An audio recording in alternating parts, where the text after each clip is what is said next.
Vice chancellor of the university professor Nilofar Khan sahiba, Vigyan Bharati के संगठन मंत्री doctor Somdev Bhardwaj ji, commissioner secretary science and technology mister Saurabh भगत,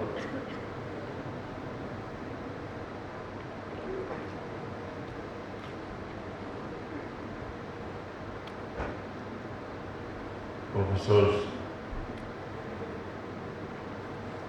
अनिल अजीत काम बवे जी, प्रोफेसर अनिल भारद्वाज जी,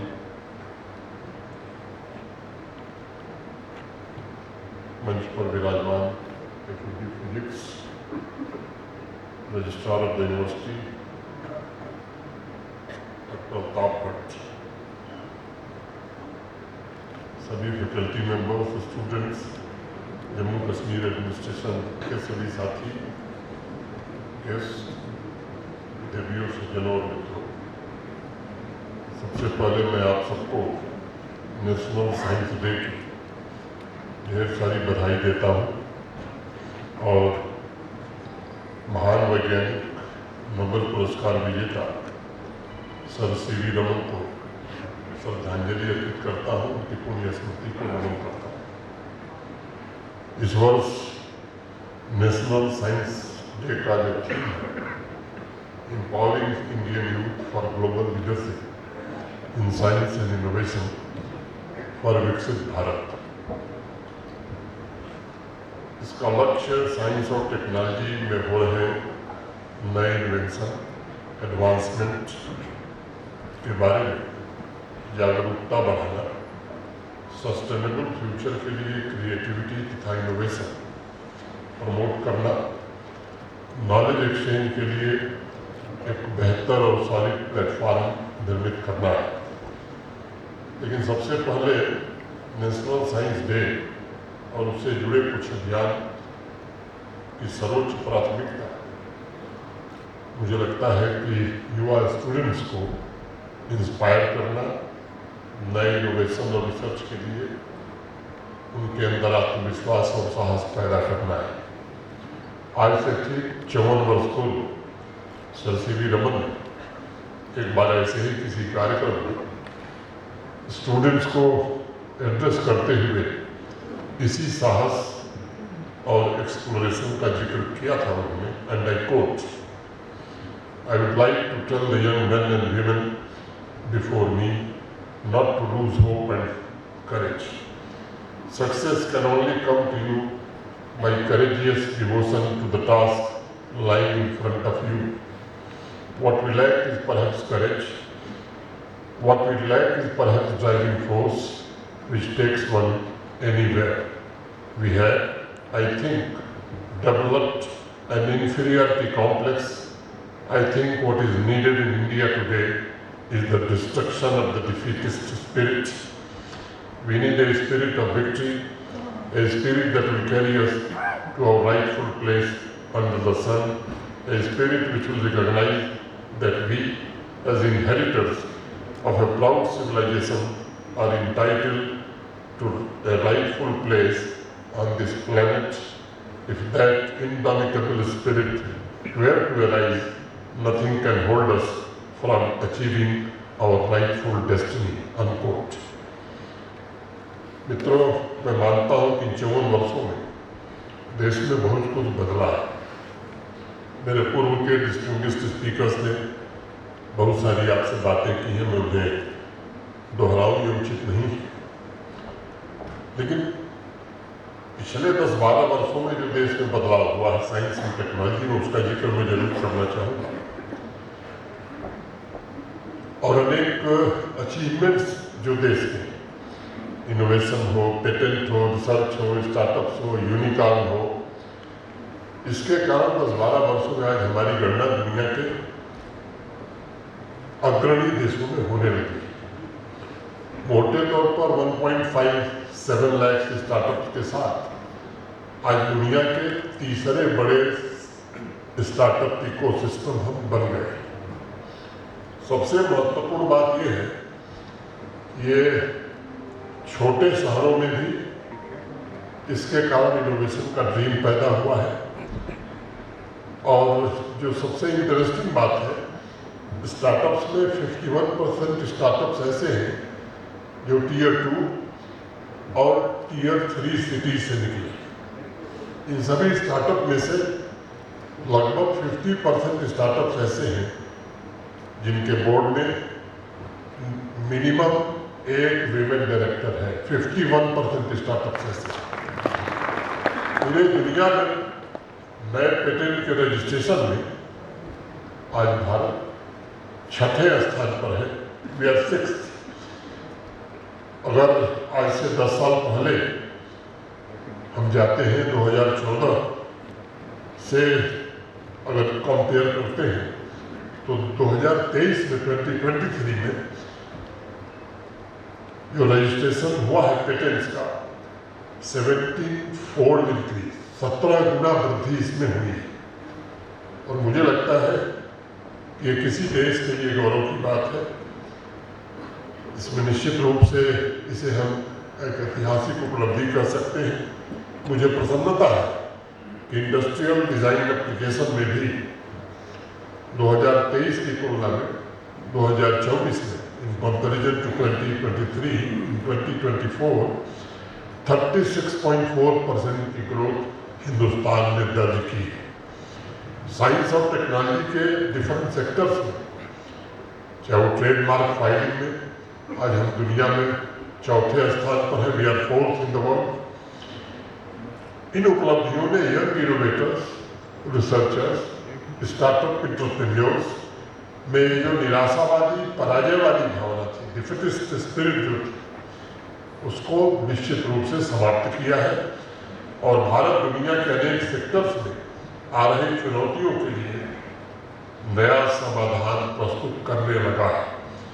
इसके अलावा भारत के यंग साइंटिस्ट और टेक्नोलॉजी प्रोफेशनल्स ने विश्व में अपनी प्रतिभा से जो ख्याति अर्जित की है, उसने इस बात को साबित किया है कि हम सचमुच एक ऐसी गौरवशाली सभ्यता के उत्तराधिकारी हैं जिन्होंने हजारों वर्ष पूर्व दुनिया को साइंस, मैथ्स, टेक्नोलॉजी, मेडिसिन में नए इन्वेंशन प्रदान किए थे और आज भी मॉडर्न वर्ल्ड का मार्गदर्शन करने के लिए हम पूरी तरह से तैयार हैं।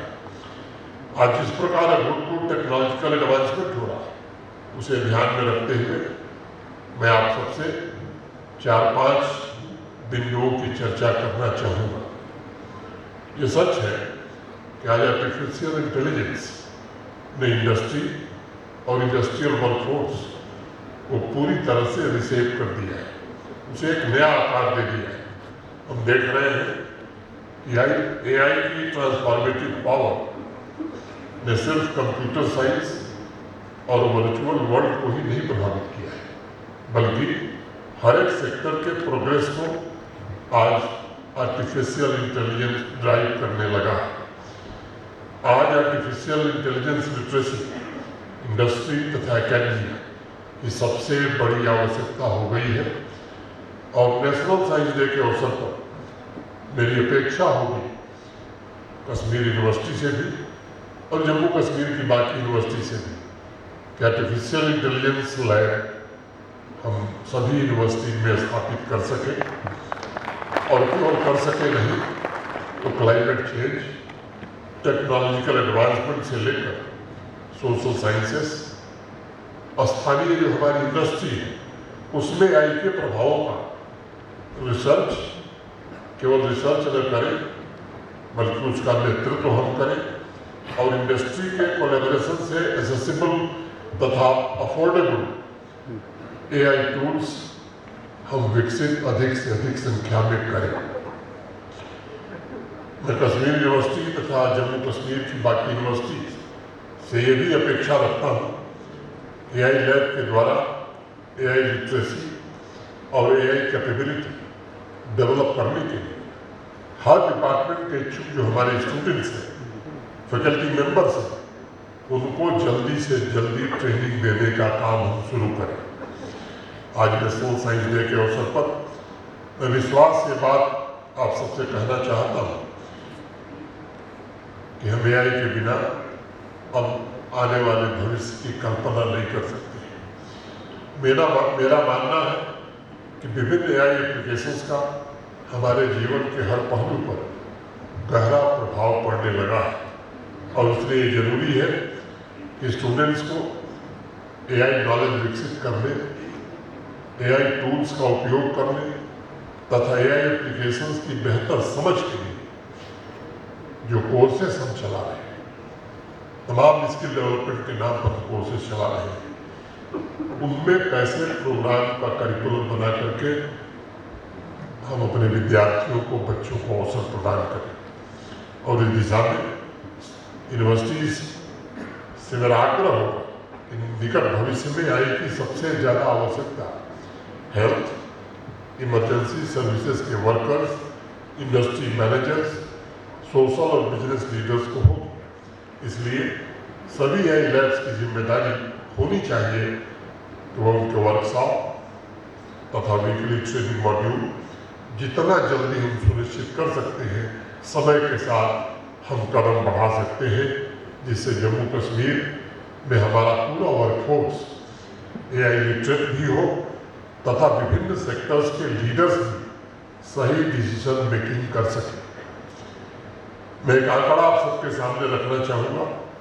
अभी हाल ही में मिशिगन स्कूल ऑफ बिजनेस तथा माइक्रोसॉफ्ट ने एक जॉइंट रिसर्च किया, और उसका जो रिजल्ट है, दुनिया की बड़ी कंपनियों में से आधी, मैंने 50% AI एक्सप्लोरेशन पर काम कर रही है, और करीब 30% कंपनीज ने अपनी चुनौतियों के समाधान के लिए AI सोल्यूशन अडॉप्ट कर ली है। कैलिफोर्निया की नेशनल यूनिवर्सिटी की लेटेस्ट रिसर्च के मुताबिक 77% कंपनियां अपने कारोबार में AI का उपयोग आज कर रही है या इसके उपयोग की संभावनाएं तलाश रही है, और 83% कंपनीज का दावा है कि AI उनके बिजनेस प्लान में सर्वोच्च प्राथमिकता में है, टॉप मोस्ट प्रायोरिटी में। ये सच है कि आज हम अपने सामान्य दैनिक जीवन में जितने डिवाइसेस का इस्तेमाल कर रहे हैं, उसमें कहीं न कहीं AI शामिल हो गई है। आज विश्व की 9 में से 10 कंपनी कॉम्पिटिटिव एडवांटेज के लिए AI टूल्स का इस्तेमाल करने के पक्ष में खड़ी हो गई है। एक दूसरी रिसर्च के मुताबिक 2030 तक AI ग्लोबल इकोनॉमी में $15.7 ट्रिलियन का योगदान देगी। मित्रों, इन आंकड़ों में सभी यूनिवर्सिटीज के लिए एक संदेश भी है और एक वार्निंग भी।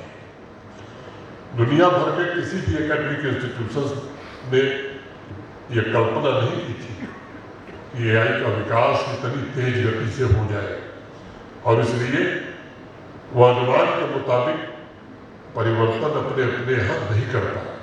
यूनिवर्सिटीज के प्रोग्राम में AI का सीमलेस इंटीग्रेशन अभी बहुत जगह नहीं हो सकता, और इसलिए पूरी दुनिया में एक नया ट्रेंड देखने को मिला कि यूनिवर्सिटी से AI स्किल सीखने के बजाय बच्चे प्राइवेट इंस्टीट्यूशंस में ऑनलाइन तथा ट्रेड कोर्सेज के माध्यम से 6 महीने के कोर्स, 1 साल के course, machine learning, data science और बाकी विषयों से संबंधित जो प्रोफेशनल मॉड्यूल्स उपलब्ध हैं,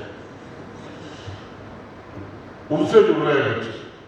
और अनेक रिसर्चर्स ने इस बात का जिक्र भी किया है कि इन कोर्सेज की फीस सामान्य तौर पर यूनिवर्सिटीज की फीस से कम है।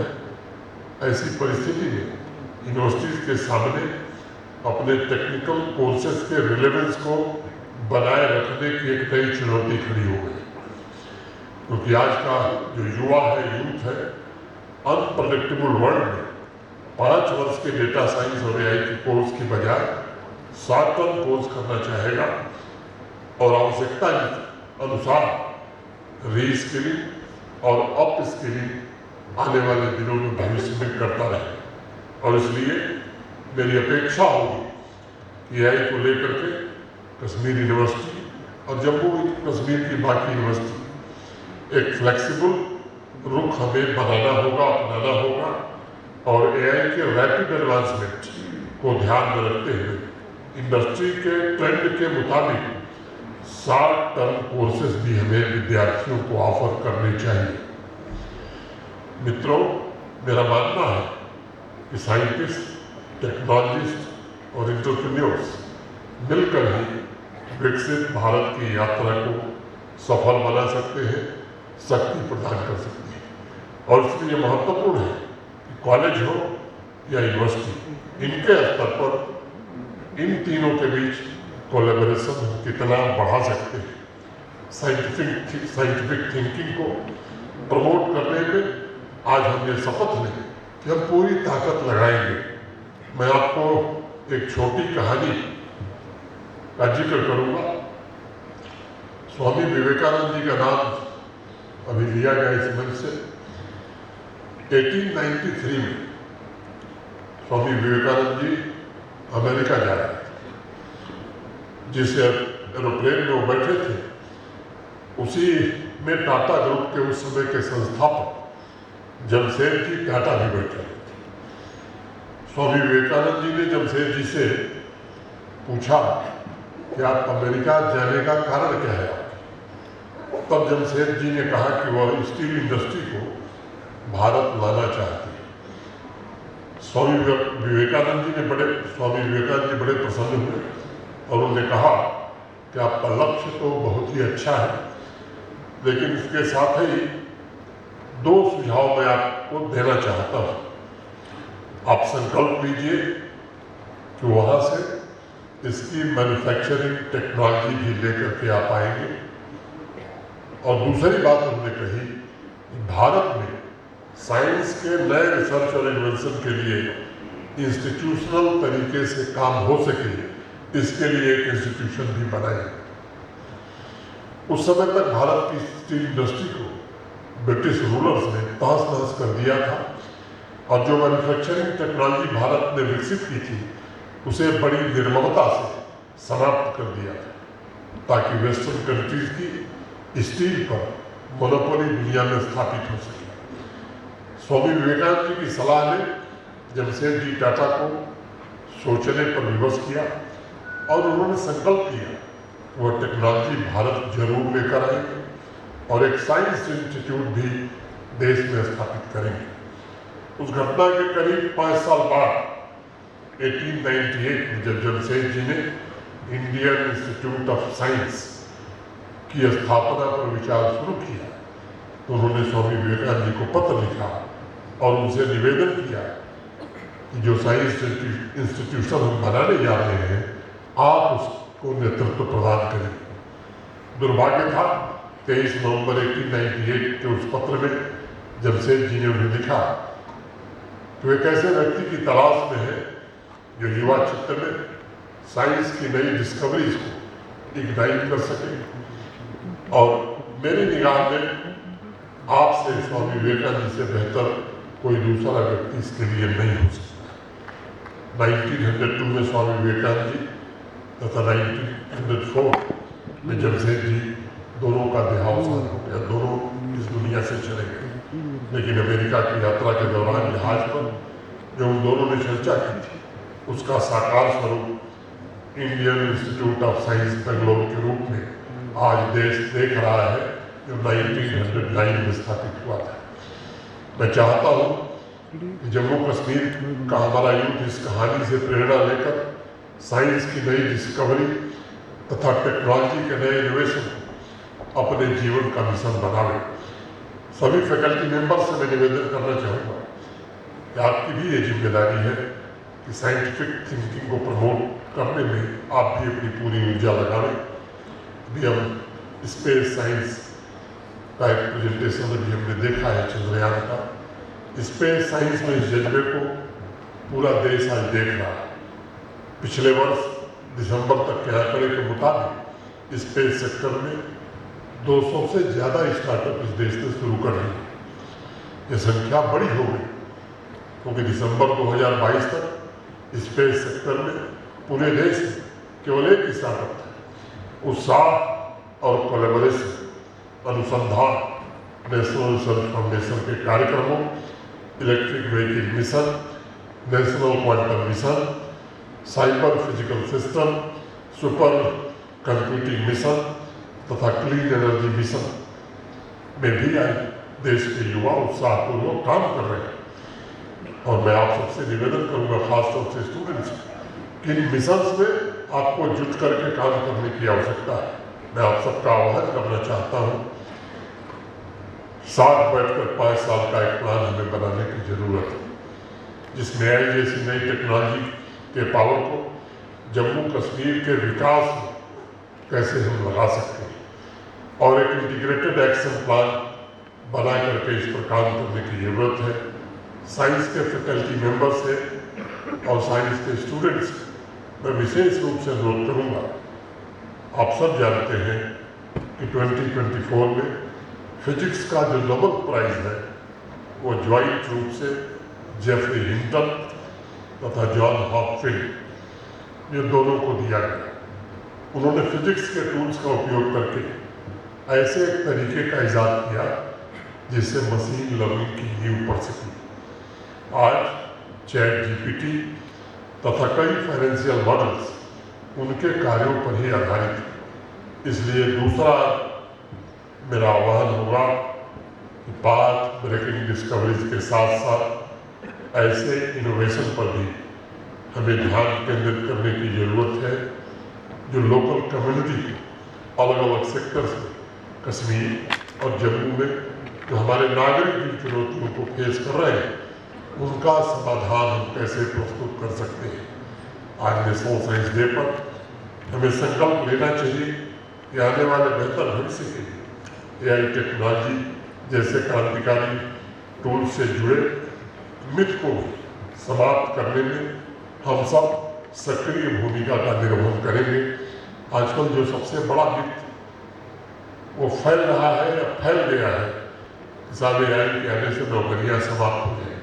जब कंप्यूटर आया था तभी इसी तरह का प्रचार हुआ।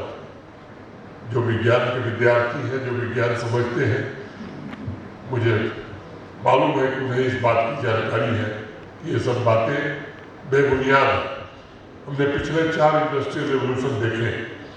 टेक्नोलॉजी की प्रगति ने नौकरियों की संभावनाओं को और विकसित किया, करोड़ों स्किल्ड मैन पावर को अवसर दिया। एक अनुमान के मुताबिक AI इस वर्ष के अंत तक दुनिया भर में लगभग 97 लाख नई नौकरियों का अवसर देने वाला है।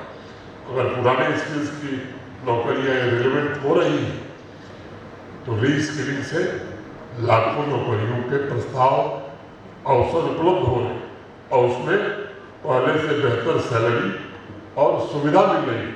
हमें इस बात पर लेकिन ध्यान देना है कि AI जैसी टेक्नोलॉजी इथिकल स्टैंडर्ड के मुताबिक हो, किसी भी प्रकार के बायस से पूरी तरह से मुक्त हो। मुझे विश्वास है हमारे यंग साइंटिस्ट, टेक्नोलॉजी एक्सपर्ट्स की क्रिएटिव लीडरशिप जम्मू कश्मीर के इनोवेशन इकोसिस्टम को एक मजबूत और सॉलिड प्लेटफॉर्म प्रदान करेगी तथा प्रोडक्टिविटी में जम्मू कश्मीर देश के अन्य राज्यों के लिए एक उल्लेखनीय उदाहरण प्रस्तुत करेगा।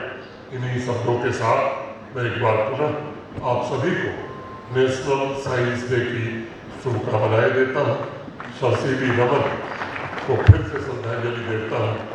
और कश्मीर यूनिवर्सिटी ने जो पिछले कुछ वर्षों में जम्मू कश्मीर और देश के विज्ञान में और एजुकेशन जो कंट्रीब्यूशन दिया है, उसके लिए जो प्रोफेसर्स, फैकल्टी मेंबर्स और स्टूडेंट्स ने जो काम किया है, उसकी पूरी तरह से सराहना करते हुए मैं अपनी बात पूरी करता हूँ। धन्यवाद। जय हिंद।